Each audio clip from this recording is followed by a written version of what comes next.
নবীজি হুজরাত থেকে বের হইয়া দেখে আব্দুল উজ্জাকে, ডাক দিয়ে বলে, তুমি কে গো? দাঁড়াইছে, কাপড় টাইনা টাইনা দিতেছে, গায়ে তো কিছু নাই, কাপড় তো বোঝেন কম্বলের সেরা টুকরা মনে আছে, নিজরে বলেন। হায় রে, আমার নবী ডাক দিয়ে জিজ্ঞেস করে, তোমার এই অবস্থা কেন? দেখে বলি, ইয়া রাসূলুল্লাহ, আমি ইসলাম কবুল করে ফেলছি। আল্লাহু আকবার। তাই অবস্থা কেন? কয় চাচা সব রেখে দিয়েছে, ঘর থেকে বের করে দিয়েছে, নবীজি পরনের কাপড়টাও খুলে রেখে দিয়েছে, হাতে পানির গ্লাস ছিল, গ্লাস রাখো, ওটা আমার টাকার গ্লাস খরিদ করা।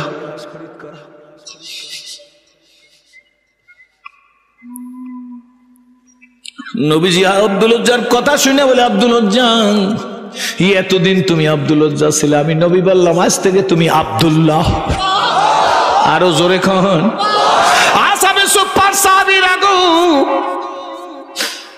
আমার আব্দুল্লাহর ঈমান শিখাও, ইসলাম শিখাও, কোরআন শরীফ শিখাবো। আব্দুল্লাহ বড় জীবনের সব কিছুর বিনিময় ঈমান খরিদ করছে।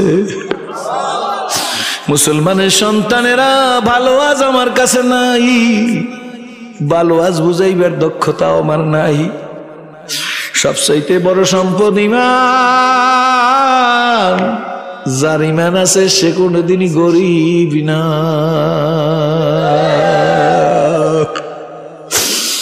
কোরআন শরীফ শিখাইতেছে, দ্বীন ইসলাম শিখাইতেছে। কদিন পরেই ডেকে বলে, ইয়া রাসূলুল্লাহ, ইয়া হাবিবাল্লাহ। সাহাবীরা আয়েশা বলে, আব্দুল উজ্জা জোরে জোরে কোরআন শরীফ তেলাওয়াত করে, আমাদের ঘুমের ডিস্টার্ব হয়। আল্লাহ নবী ডাক দিয়ে আসহাবে সুফার, সাহাবীরা আসো। আব্দুল উজ্জা জীবনের কি না ত্যাগ করছে বলো? সব ত্যাগ করে ইসলাম কবুল করছে। আব্দুল উজ্জা জোরে জোরে কোরআন শরীফ তেলাওয়াত করে। আব্দুল উজ্জা জোরে কোরআন তেলাওয়াত করবে, জোরে কোন সুবহানাল্লাহ। ও জীবনে সব ছেড়ে ইসলামের কাছে আসছে। জানো না, ওর পরনের কাপড়টা পর্যন্ত খুইলা উলঙ্গ করে ওরকে পাঠাইয়ে দেওয়া হয়েছে। এখানে ছোট্ট একটা কথা বলি, মনে রাখেন, ইসলামের জন্য যে যত ত্যাগ করবে আল্লাহ তারে তত ভোগ করাইবে। শুধুমাত্র সময়ের ব্যবধান। কি বলেন ঠিক না বেঠিক? মঞ্জুরে যার যত ত্যাগ তার তত ভোগ আল্লাহর ফজল করবে। আমি তো খোদার কসম করে বলি ভাইজান, আমাদের তো ওই যোগ্যতা নাই, কিন্তু যেদিন ইসলাম কবুল করেছে আল্লাহর শুকর, জীবনের প্রথম সেজদাটা ওযু গোসল করিয়া যেদিন আল্লাহকে দিছি, একটা সেজদায় আমার মতো সেরাজের মালিক যে শান্তি দিছে গো। খায়রাটের মায়েরা, বোনেরা, মেয়েরা, ধনী গরিবেরা, আমার সোনার যুবকেরা, মনে রাইখা দিও, এই বাংলার প্রেসিডেন্ট বানাইলো সেই শান্তি পাওয়া কোনোদিন সম্ভব না, এটা বুঝাইতেই পারবো না। এই যে এক টুকরি সাজিনি এক মহিলা, এক সাজি তাজা খেজুর চকচকা খেজুর নিয়ে কয়, ওয়ালিক মসজিদে ঢোকেন, আমার নতুন গাছের খেজুর রহমতের রাসূলের জন্য নিয়ে আসছি, নবী যদি খেজুরে হাত দেয় আমার গোটা বাগানে বরকত হয়ে যাবে।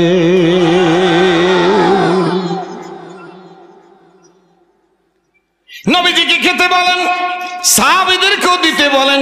হযরত আলী কারামুল্লাহ টুকরিটা নিয়ে, সাজিটা নিয়ে, হাজিটা নিয়ে হুজুরের কাছে চলে গেছে। রহমতের রাসূল গো, এক বুড়ি খেজুর নিয়ে আসছে, দিতে বলছে আপনার কাছে, খেতে বলছে আপনাকে, হাত দিয়ে ধরিয়া সাহাবীদেরকে হুজুর দিতে বলছে। নবীজি গো, বুড়ির কাছ থেকে টুকরি নিয়ে আসছি। আল্লাহর নবী, রহমতের ছবি, বরকতের নবী, টুকরিটা ধরছে নিজে, টুকরিটা ধরিয়া খেজুরের মধ্যে হাত দিছে, একটা খেজুর উঠাইয়া হযরত আলী কারামুল্লাহ বলেন আমার মুখের মধ্যে নবীজি দিয়ে দিছে। খেজুরে সাবান দিছি, বড় মজা লাগতেছে, এত সুস্বাদু খেজুর জীবনে আমি কোনোদিন খাই নাই। খেজুর সাবানও প্রায় শেষ, কিন্তু খেজুরের মজা শেষ হয় নাই। এমন সময় মসজিদে নববীতে ফজরের আজানের শব্দ ভেসে উঠছে। বাস্তবে না স্বপ্নে? আজান হয়ে গেছে, আজান সত্য। আজানের শব্দ শুনে হযরত আলী কারামুল্লাহ বলেন আমি উঠে গেছি, কিন্তু মুখের মধ্যে মজা। নবীজিরে যে স্বপ্নে দেখছে, মান রানী ফাকাদ রানী, ঠিক না? যে নবীজিরে দেখছে সে সত্যই নবীজিরে দেখছে। বলে তড়িঘড়ি কইরা নামাজের প্রিপারেশন নিয়া মসজিদে নববীতে চলে গেছি। যুগ দেখার মাশাআল্লাহ। হযরত ওমর রাদিয়াল্লাহু তাআলা মসজিদের মধ্যে ঢুকে দেখি মুসাল্লার মধ্যে হযরত ওমর রাদিয়াল্লাহু তাআলা দাঁড়াইয়া আছে। ওনার পিছনে দাঁড়াইয়া নামাজটা শেষ করিয়ে ফেলছি। উনি নামাজ শেষ করে ডানে বামে সালাম ফিরে মসজিদে মুসল্লিদের দিকে মুখ করে বসছেন। আমি ওনার পাশে বসে মাসনুন দোয়াগুলা সাজিয়া সকলের আগে আমি মসজিদ থেকে বের হইয়া বাম পা দিয়া কেবল মসজিদ থেকে নামছি। ডাইন পায়ের মধ্যে জুতাটা ঢুকাবো, ইন দি মিন টাইম দেখে এক বুড়ি এক টুকরি সাজি ভরা একটা সাজিতে করে এক সাজি খেজুর নিয়ে আইসা কয়, আলী তুমি মসজিদের মধ্যে আবার ঢোকো।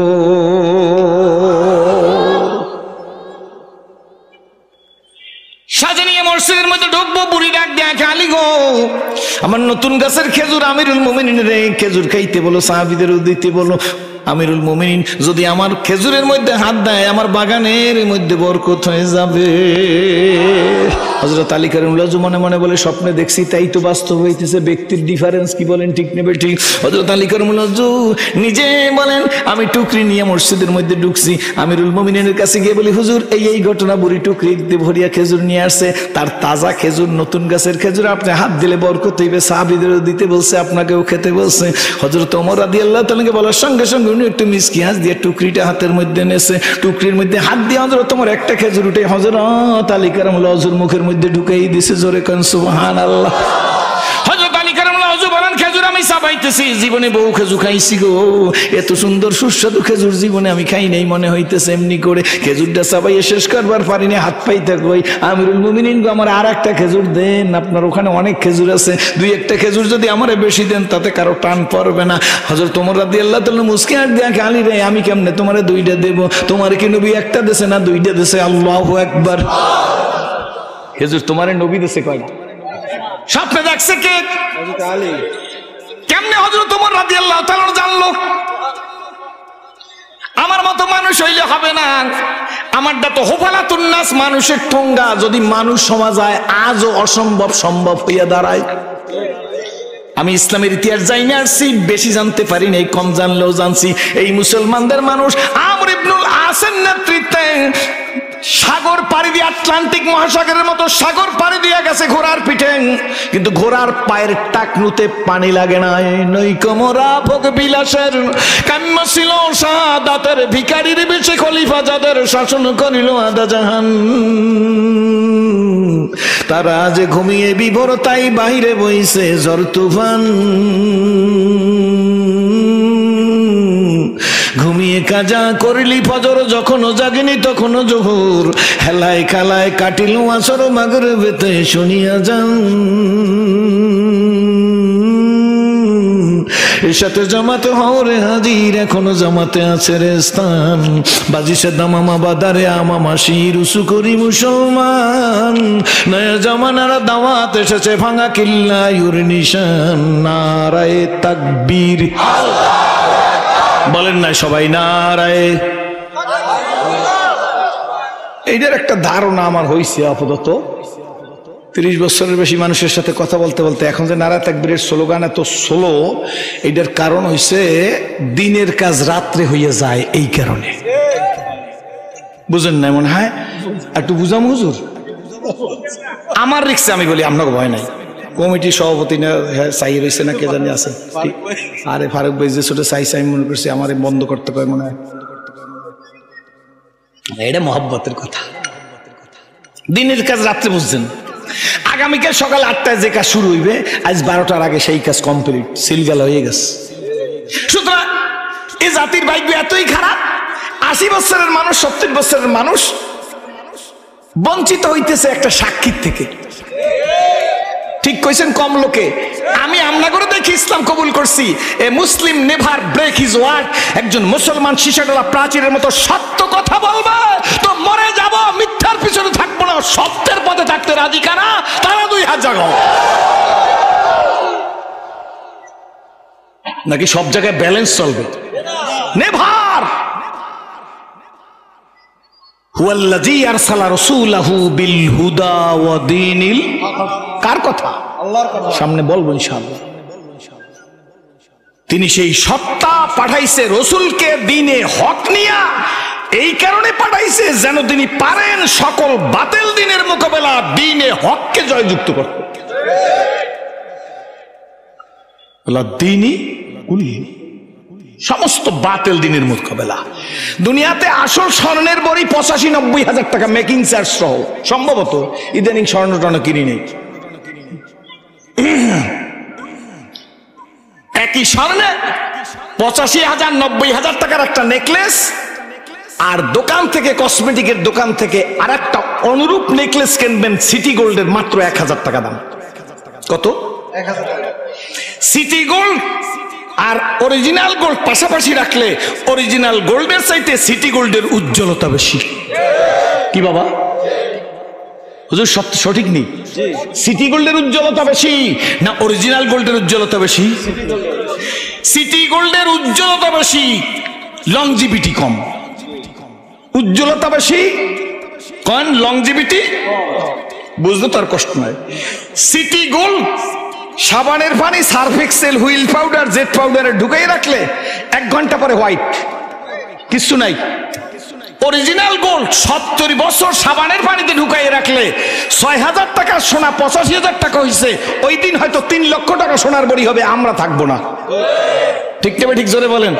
সিটি গোল্ড 1 ঘন্টায় সাদা, আর অরিজিনাল গোল্ড 90 বছর না 200 বছরেও তার গুণ আর ক্ষমতা কোনো পরিবর্তন হবে না। এই সমাজে সিটি গোল্ড মার্কা কিছু মুসলমানের কারণে আজ আমরা সবাই ভুগতেছি, সবাই লাঞ্ছিত, সবাই অপদস্থ, সবাই বঞ্চিত। যখনই রাষ্ট্রের কোনো কঠিন সিদ্ধান্ত আসে বাতিলের মোকাবেলা করার জন্য, ওই সিটি গোল্ডের উজ্জ্বলতা নিয়ে বলে ইসলামের দরকার, মাগার এখন সময় হয় নাই। হুজুর বুঝাইতে পারিনি মনে হয়। হ্যাঁ, গুরুত্বপূর্ণ সিদ্ধান্ত ঐক্যবদ্ধভাবে যখন নিতে যাই, তখন আমার মতো টুপিদারি জামার, পাগড়ি আর কপালে দাগালা আর পাগড়ি আর ফটকা পরা কিছু পটকা দরবেশ বলি আমি বরিশালের ভাষায়, আইসাই বলে হ্যাঁ ইসলামের দরকার, ইসলামের দরকার। দরকার না তা তো বলতে পারে না, এরকম তসবির দানা নিয়া রাগ করিয়ে না। ইসলাম দরকার, তবে সময় হয় না। ঠিক না ঠিক? ইসলাম দরকার কিন্তু কি হয় না। খোদার কসম, আমি মুফতি মুহাদ্দিস, আপনাদের পায়ের জুতা সুজা করতে পারার যোগ্যতা নাই এমন লোকই মাঠে বসা আছে। যখনই এই সিটি গোল্ড এইরকম কথা বলবে, তখনই মনে রাখবেন সামথিং রং, একটা কিছু ঘটেছে। হয়তো 10,000-এ কেনা বেচা হয় না, 20,000-এ হয়েছে, 20,000-এ হয় না, 50,000 হয়েছে, 50,000 লাখ লাখে হয়েছে। না হয় ইসলাম দরকার, এখনো সময় হয় নাই বলতে তুমি কে? জবাব দাও, সামনে যাও। যদি বুঝে থাকেন আলহামদুলিল্লাহ, না বুঝলে আমার বুঝাইবার এলেম নাই। আমি বুঝবো আমি অক্ষম। ঠিক না ঠিক? আজকের দুনিয়াতে মেয়েরা হুজুরদের প্রতি এত ক্ষিপ্ত কেন? হুজুরদেরকে দেখতে পারে না কেন? আলটা মডার্ন মেয়েরা, এদেরকে বুঝানো হয়েছে নারীর অধিকার আর পুরুষের অধিকার সমান।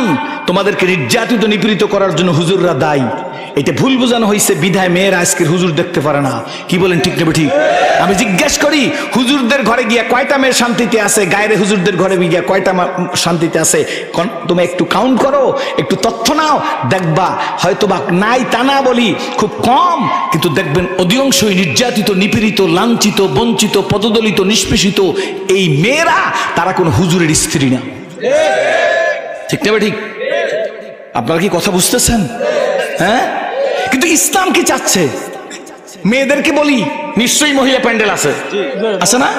মহিলারা শুনতেছেন, ওমা একবারই স্বর্ণের দাম 85,000-90,000 টাকা। এই স্বর্ণ স্টিলের আলমারি সেফ কাস্টডিতে রাখা হয়, যত্ন সহকারে রাখা হয়, ডাবল তালা মারা হয়, ওর দাম বেশি।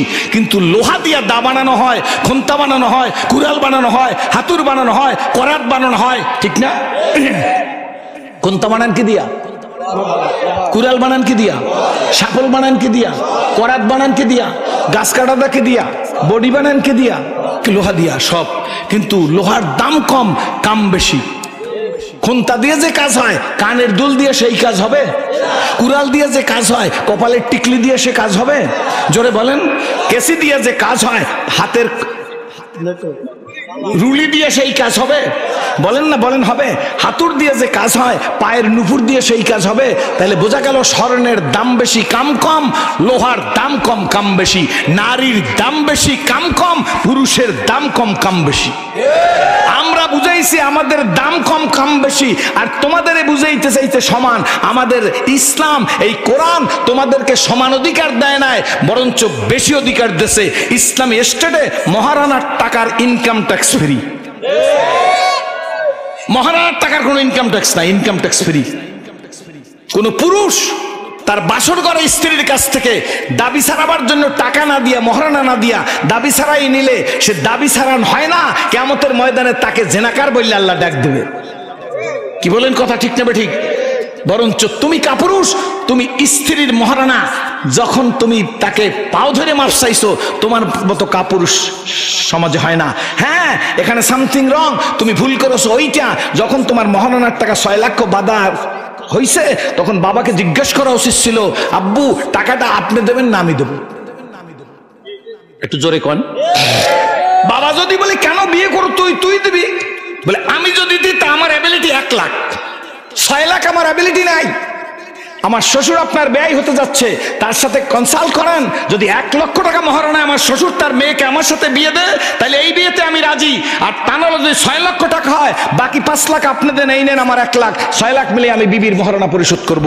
তখন তুমি ফুটানি করতে গিয়া 6 লক্ষ টাকা মহারণা ধার্য করছো, দেওয়ার ক্ষমতা নাই 1 লক্ষ টাকা। এবার বিবির পাও ধরিয়ে মশারির মধ্যে বসে তুমি মাপ চাই এনেছো, এক্সকিউজ মি আমার ক্ষমা করবেন, কি বলেন ঠিক না বেঠিক? তুমি প্রিপারেশন নিয়ে রাখো, তোমাকে কিয়ামতের ময়দানে জেনাকার বলে ডাক দেওয়া হবে যদি মহারণার টাকা কমপ্লিট পরিশোধ করে না যাও। যে সোরে ঠিক কইছে মাশাআল্লাহ। 13 দিনের তাফসিরে ঠিক এইরকম। আর যখন রোনালদো ফুটবলের গোল দিছে, গোল রোনালদো, ওরে বাবা, আমার মুফতি সাহেবের কাছে ঘুম শেষ, ঠিক না? হায় রে মুসলমান, আল্লাহু আকবার। মনে হয় রাগ করতেছেন, আমি ঘুরিয়ে আসতেছি। আসল যে কথা কটা বলতে চাই সেই কথা, মায়েদেরকে যেহেতু মহিলাদের প্রসঙ্গটা এসে গেছে, তাহলে মায়েদের দাম বেশি, মেয়েদের দাম বেশি, মায়ের জাতের দাম বেশি, কাম কম, পুরুষের দাম কম, কাম বেশি। এদেশে রিক্সা চালাবার জন্য মেয়েদের বানায় না, ঠিক না? এদেশে বেবি ট্যাক্সি চালাবার জন্য মেয়েদেরকে বানায় না। কিন্তু মা, আমি একটা মুসলিম ছেলে, তোদেরকে দেখে ইসলাম কবুল করেছি, আমার চাইতে সবাই বেশি জানে, তারপরে বলে যাই মা ডেকে গেলাম, বোন ডেকে গেলাম, মেয়ে ডেকে গেলাম, তোদের জীবনের অধপতন করার জন্য সমান অধিকারের চিৎকার দিয়াও হুজুরের বিরুদ্ধে খাপাই দিতেছে। একদিন ঘরে ইসলাম থাকবে না, খোদার কসম তোর ঘরে শান্তি থাকবে না। যে ঘরে ইসলাম আছে সেই ঘরে শান্তি আছে। হযরত ওমর নবীজিকে হত্যা করতে যায়, সেই ওমর দিকে স্বপ্ন দেখছে হযরত আলী, আর বলতেছে নবী তোমার একটা খেজুর দিছে না 2টা দিছে? কয় একটা দিছে। আমি কেমনে 2টা দিই? হযরত আলী কারামুল্লাহ ওয়াজহু আশ্চর্য হয়ে গেছে, এ কি হচ্ছে, এ কি ইলহাম না জাদু না কি? নিজে নিজে চিন্তা করতেছে, সব কমপ্লিট। হযরত ওমর রাদিয়াল্লাহু তাআলা জিজ্ঞেস করতেছে, আমিরুল মুমিনিন কি করে এটা সম্ভব, হাউ ইটস পসিবল, এটা কি করে সম্ভব হয়? হযরত ওমর রাদিয়াল্লাহু তাআলা অনেক ব্যাখ্যা, সেটা বলবো না, ছোট্ট করে উত্তর দিয়েছে, আলী হে, অসম্ভব কিছু না, ইলহামও না, জাদুও না, অর্চেঞ্জের কিছু না, গায়েবও না। মনে রেখে দিও, যার আপাতমস্তক আল্লাহর জন্য হয়ে যায়, তার জন্য এই সমস্ত কাজ পানির মতো সহজ। জোরে বলেন আল্লাহুম্মা আমিন। যে আপাদমস্তক আল্লাহর জন্য দে, আমাদেরকে দেবে কেমনে? উনি মার খায়, আমি বলে এইবার মারহাবা, আমি মার খাই, উনি বলে এইবার মারহাবা। উনি নির্যাতিত, উনি নিপীড়িত, উনি লাঞ্ছিত, উনি বঞ্চিত, এইবার সাইজ হয়ে যাও, উনি ওয়েটিং এ আছে। তুমি যখন নির্যাতিত, তুমি যখন নিপীড়িত, তুমি যখন লাঞ্ছিত, তুমি যখন বঞ্চিত, তখন আমিও বলবো এইবার আসতে। ব্যাস, ডিভাইডেড ইনটু মেনি পার্টস। 92 জন মুসলমান 92 ভাবে বিভক্ত। আমরা নারায়ে তাকবীর মাহফিলে দিয়ে বাহিরে দিতে পারি না, বলকে কালকের যদি বলে মাহফিল বন্ধ তো বন্ধ। আর যদি আমরা এক থাকতাম, একটা নারায়ে তাকবীর চিৎকার দিতাম, আগুন জ্বলে যাইতো, আটলান্টিক মহাসাগর আমরাও ঘোড়ার পিঠটা পার হয়ে যাইতে পারতাম। আল্লাহু আকবার। আমার আফসোসের কথা আপনাদেরকে বললাম, এটা আমার আফসোস। হায় ইসলাম, আমাদের মুখে তো এ কথা শোভা পায় না। বন্ধুরা, জীবন প্রভাতে মনের ইমালাতে গেঁথেছেন যত ফুল, আজি হেরিহা সে তো ফুল নয়, সবই যে মোর ভুল। বুকে বড় আশা নিয়া গো, আপনাদের দেখা ইসলাম কবুল করেছি, কিন্তু বুঝি না আমাদের কি রোগ হইল। হায় রে, কোথায় ইসলাম, কোথায় আমরা? মক্কাতে একজন নাম আব্দুল ওজ্জা, কি নাম? চাচার ঘরে লালিত পালিত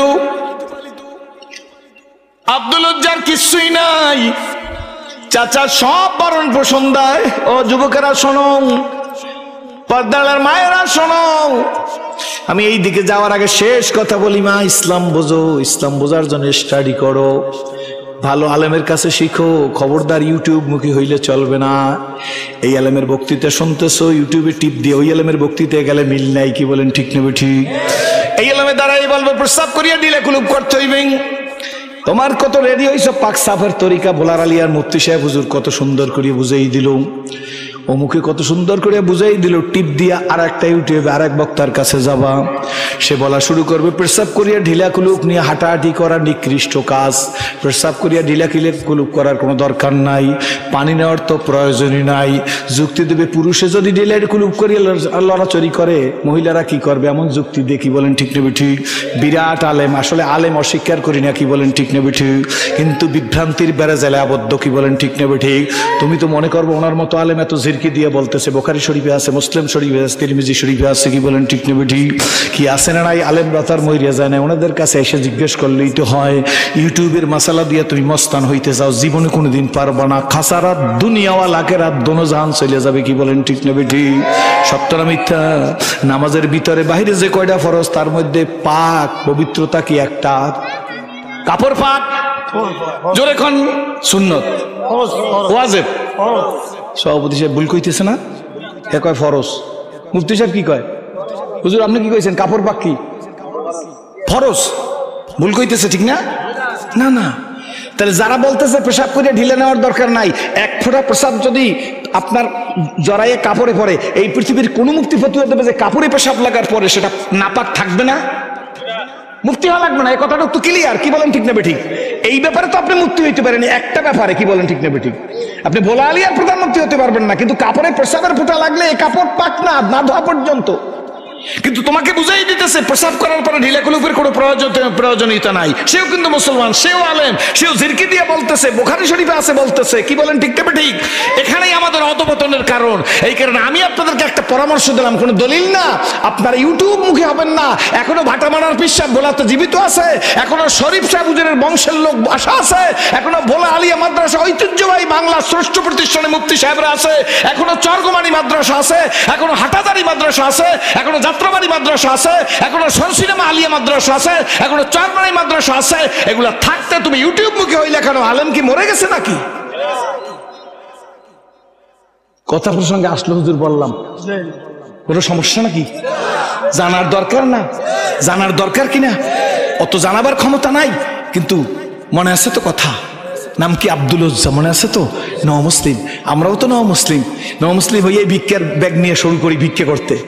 আব্দুল ওজ্জা চাচাকে জিজ্ঞেস করতেছে, চাচার ঘরে পানি গ্লাসটাও চাচার, বিছানাও চাচার, বেডশিটটাও চাচার, গার গেঞ্জিটাও চাচার, জামাটাও চাচার, লুঙ্গিটাও চাচার। কার?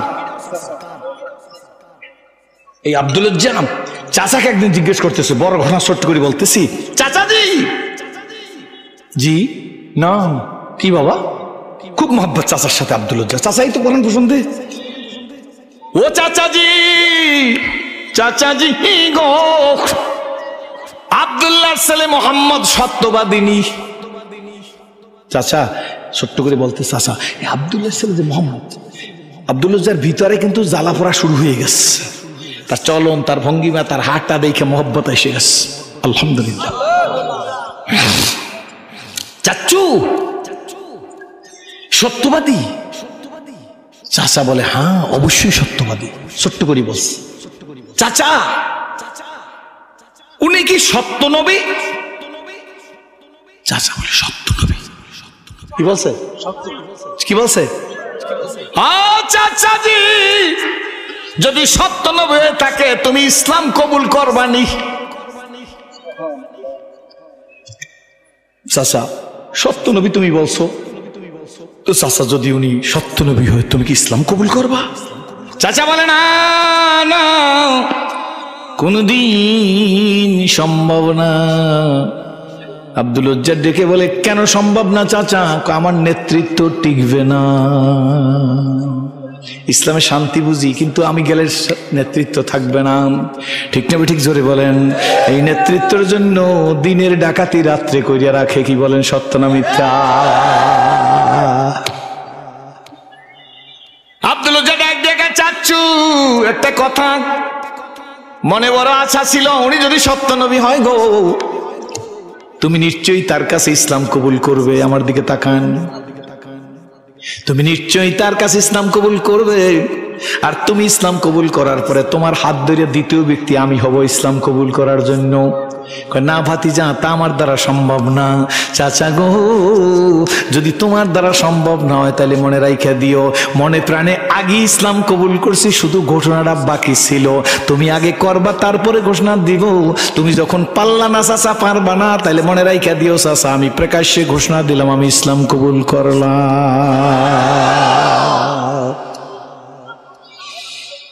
চাচা ডাক দিয়া বলে, ছেলের পরিণতি কি জানো? আল্লাহু আকবার। এবার ভালো করে শুনবেন। হে ভাতিজার পরিণতি কি জানো? নি কয়, না চাচা তা তো কিছু জানি না। পরিণতি কি জানো? কয়, না চাচা জানি না। গেট আউট, বাড়ির থেকে বেরিয়ে যায়, বাড়ির মালিক আমি। আব্দুল উজ্জা বলে, গেলাম।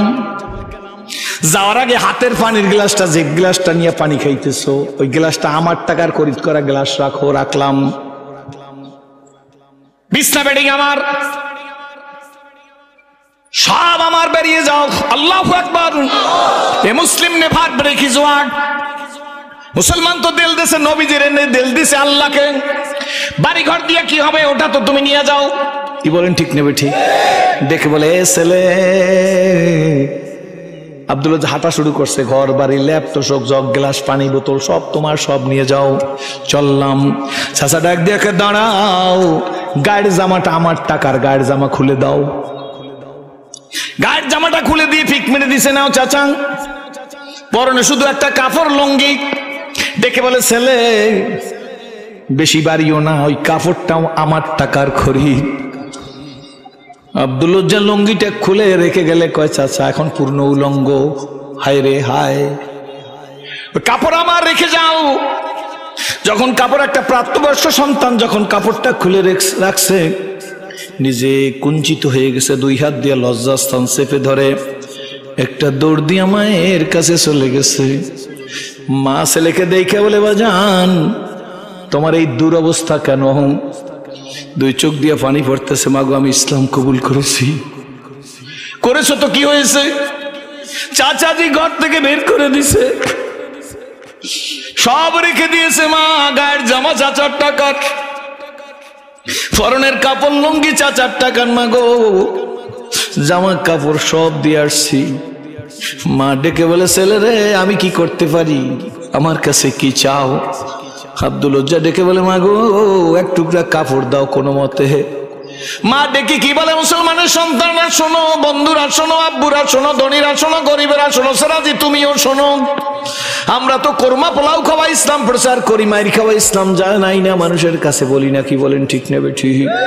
কথা যদি সত্য হয়, মুসলমানরা যতদিন আরাম আয়েশ ভুলেছিল ততদিন তারা ক্ষমতায় ছিল। যেদিন মুসলমানদেরকে বিলাসিতায় গ্রাস করছে, সেই দিন মুসলমানের হাত থেকে কর্তৃত্ব ছিনিয়ে নিয়ে গেছে আল্লাহ। ডেকে বলে, ছেলে আমি কি করতে পারি? ডেকে বলে, মা আমার এক টুকরা কাপড় দাও। মা বলে, আমার কাছে বাড়তি কোনো কাপড় নাই, তবে ওই একটা কম্বলের টুকরা আছে, চলবে কিনা তুমি নিলে দেখো ওই কম্বলের টুকরাটা। আব্দুল উজ্জা গিয়ে কম্বলের টুকরাটা ধরিয়ে একটা পেজ দিয়ে কামাইতে চলবে। ইতিহাস সাক্ষী দেয়, ঘটনার বিবরণ আছে, কাপড়টা টাইনা ডান হাঁটুটা যদি ঢাকে, বাম হাঁটু একটু উঁচায় উঠে যায় কাপড়টা। কোনো মতে কাপড়টা দরিয়ার টানিয়া, দুনিয়ার কোনো খেয়াল নাই, কোন দিক যাবে, কার খোঁজে যাইতেছে তার কোনো খবর নাই। রাস্তায় বের হয়ে গেছে নবীর তালাশে। কোথায় যায় নবীর তালাশে? 1 মাইল 2 মাইল না, 10 মাইল 20 মাইল 100 মাইল না। শরীর পরিষ্কার করার একটা সাবানের টুকরা নাই, একটা ফল নাই পথে খাবে। দিনকে দিন, দিনকে দিন, দিনকে দিন, দিনকে দিন, রাতকে রাত পাড়ি দিয়া সংক্ষেপ বলি, মদিনার মসজিদের কিনারে হাজির হওয়া কি অত সহজ মনে করছেন নাকি? 10-12 ঘন্টা 8 ঘন্টা বৈশা মক্কা ছেড়ে মদিনায় তা গেছি, তাও তো 3-4 জায়গায় গাড়ি থামাবার পরে নাস্তা করছি, পানি খাইছি। আর সেদিনের দুরবস্থা, কোনো গাড়ি নাই, কিন্তু কার পাগল জোরে কোন, কার পাগল, কার পাগল? বন্ধুরে, ভাই রে, বাবা রে, যুবক রে, যুবতী রে, ধনী রে, গরিব রে, কোটিপতি রে, লাখপতি রে, বিদ্যান রে, টাকা আলার রে, বাড়িওয়ালা রে, আজকের তো আমরা খুঁজি ফির ভাই, আজকের খুঁজি আমার তরিকার ভাই। কি বলেন, ঠিক নেবে ঠিক?